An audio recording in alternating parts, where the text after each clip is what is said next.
Frank Saravalli really re-updated his trade target board, I believe is He fair did. to say. I've got it open. So we're going to look through it and we're going to decide, actually we're going to debate deliciously who would be a good fit for the Edmonton Oilers. Can we put this on a television somewhere in here? No. I've got it for you, buddy. Everybody right behind you. It's here. I'm just going to read through it. I'm going to run through the list real quick so you can just kind of get your brain working. Number 1 on the trade targets list is Pierre-Luc Dubois. Ooh. He has said that he's not even going to sign a 1-year contract in Winnipeg. Wants out. I heard he wants out of his new team already. I heard that they also yep. Well, I'm going to get to him in a second. I got thoughts. 2, teammate of Pierre-Luc Dubois, Connor Hellebuck, does not want to be on a rebuilding team. Looks like he's coming out. From the Philadelphia Flyers at number 3, Kevin Hayes. Number 4, man, we got a lot of Winnipeg Jets here. Number 4, Mark Scheifele. Alex DeBrincat from the Ottawa Senators. They are reportedly shopping him. Evgeny Kuznetsov from the Washington Capitals. Erik Karlsson, our old friend, back on the board. Only $11.5 million was. Connor Garland from the Vancouver Canucks. John Gibson, the goaltender from the Anaheim Ducks. Carter Hart and JT Miller from the Canucks round out the list. So there's your kind of top targets. Anybody needs me to run through it again, I won't. You should have been listening. The first name, the realistic name on here, Liam, let me know what you think. I don't think, like Pierre-Luc Dubois, first of all, I wouldn't touch him. No. I think that Winnipeg is going to get low ball offers for him just because he always wants out. Connor Hellebuck would love it. It's not going to work. We already have a goaltending. Kevin Hayes, not at that money. Mark Scheifele, sure, but not going to happen. Alex DeBrincat would love it, sure.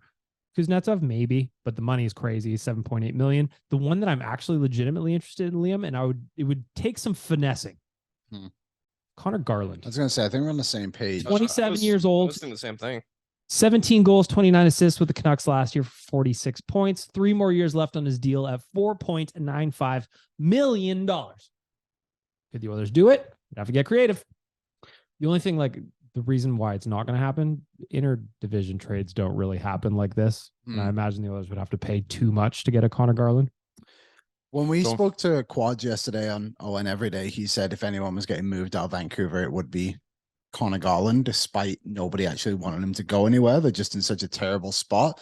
So it's interesting because the Canucks literally have no money this summer. They have to move somebody. I think they're in negative cap right now. Let's have a little look-see. Continue on your thought. Minus 600K they're in Vancouver. So I would love 668. Yeah, negative. So they got to figure out a way to get this out. Tyler and I did a hypothetical trade that Yamo would go the other way and there would be some money saved on Vancouver's end and the others put in a pick of whatever it may be, whatever they have left, I suppose. For next year, probably would have to throw something in. Yeah, but I wouldn't mind a Connor Garland on this team. I think he'd be very good. Also put up 129 points in his last year of junior hockey. How long ago was that? He's 27, so it's been a minute. 7 years. Yes, that's kind of. Hey, the potential's there. Connor McDavid never did it. Rick, any of those numbers feeling sexy to you? No, I didn't see a player on there. Really? There was no one on the list you wanted. Nobody on that list that sits realistically that can fit on this team now. How about when it comes to Garland, don't forget what Vancouver tried to do to us when we wanted to try and go after Schneider. What did they do? Well, they jacked up the price ridiculously. Well, that's the I say interdivision trade. It's not gonna. Yeah, we already know what Vancouver's like. They don't want to deal with us, right? I was actually looking at that trade the other day because I wrote an article on Carter Hart who's in this, and I was trying to find comparables to what Hart could get traded for. Honestly, couldn't find one. But they only got a first-round pick for Schneider. Yeah, and I thought it was a lot more than that. They were asking. They wanted Darnell Nurse. No, that was that. They draft. wanted Nurse. They wanted that pick in like Clefbaum or something. Yeah, and a Jesus first. Christ. Yeah, it was ridiculous. It was way too expensive. What if I continue down the list then, Rick? I stopped at 11. I kept scrolling and I got one way down the list for you. Who have you got? What you got, Dan?